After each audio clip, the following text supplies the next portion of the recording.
ஹல்லேலூயா. இன்று அதிகாலையில் நாம் பரிசுத்தரின் வார்த்தையை நாம் தியானிக்க இருக்கிறோம். இந்த நாளிலே கூட கலாத்தியருக்கு எழுதின புத்தகம் 6வது அதிகாரம் 14வது வசனம். நானோ நம்முடைய கர்த்தராகிய இயேசு கிறிஸ்துவின் சிலுவையை குறித்தே அல்லாமல் வேறொன்றையும் குறித்து மேன்மை பாராட்டாதிருப்பேனாக. அவரால் உலகம் எனக்கு சிலுவையில் அறையுண்டிருக்கிறது, நானும் உலகத்திற்கு சிலுவையில் அறையுண்டிருக்கிறேன்.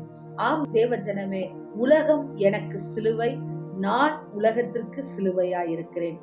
கிறிஸ்துவை ஏற்றுக்கொள்ளாத உலகம் நம்மையும் ஏற்றுக்கொள்ளாது. உலகத்தினால் வரக்கூடிய இன்பங்களான கண்களின் இச்சை, மாம்சத்தின் இச்சை, ஜீவனத்தின் பெருமை எல்லாவற்றிற்கும் நாம் நம்மையே காத்து கொண்டு சிலுவையில் அறையப்பட்டவர்களாக நாம் இருக்க வேண்டும். அது மாத்திரமல்ல, இந்த உலகத்தில் நீங்கள் தேவனுக்கென்று பிரகாசிக்கும் பொழுது உங்களை நிந்திப்பார்கள், தீமையான மொழிகளை பேசுவார்கள், கொலை செய்ய கூட துணிவார்கள். இதோ இந்த நாட்களிலே நாம் பார்க்கிறோமே, ஊழியர்களுக்கு எப்படிப்பட்ட துன்பங்களை எல்லாம் இதோ நடந்து கொண்டிருக்கிறது என்று சொல்லி. ஆம் தேவ ஜனமே, இதோ நீதியின் நிமித்தம் துன்பப்படுகிற நீங்கள் பாக்கியவான்கள், பரலோக ராஜ்யம் உங்களுடையதாய் இருக்கிறது.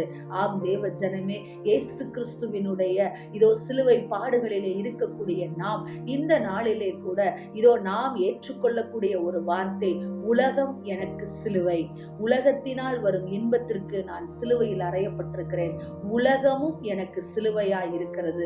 உலகம் எனக்கு சிலுவை, உலகத்தினால் வரக்கூடிய எல்லா காரியத்திற்கும் நான் மரித்து உலகத்தினால் இருக்கக்கூடிய இச்சைகளுக்கு என்னை காத்து கொள்ளுகிறவனாக இருப்பேன். அது மாத்திரமல்ல, நான் விரும்புகிற காரியம் அல்ல, தேவன் இந்த உலகத்தில் என்னை எதை செய்வதற்காக நியமித்திருக்கிறாரோ அந்த ஓட்டத்தை நான் ஓடுகிறவனாக இருப்பேன் என்று சொல்லி இந்த உலகத்திற்கு மரித்து, பாரம்பரியங்களுக்கு மரித்து நாம் வாழுகிற பொழுது நம்மை இந்த உலகம் சிலுவையில் அறையும். அவமானமாக, கேலியாக, அவதூறாக பேசும் பொழுது அதையெல்லாம் தாங்கிக் கொண்டு இதோ இந்த உலகத்திற்கு நாம் சிலுவையில் அறையப்பட்டவர்களாக நாம் இருக்க வேண்டும். தேவ ஜனமே, ஆம் தேவ ஜனமே, உலகம் எனக்கு ஒரு சிலுவை, அதை பின்னால் நான் வைக்க வேண்டும்.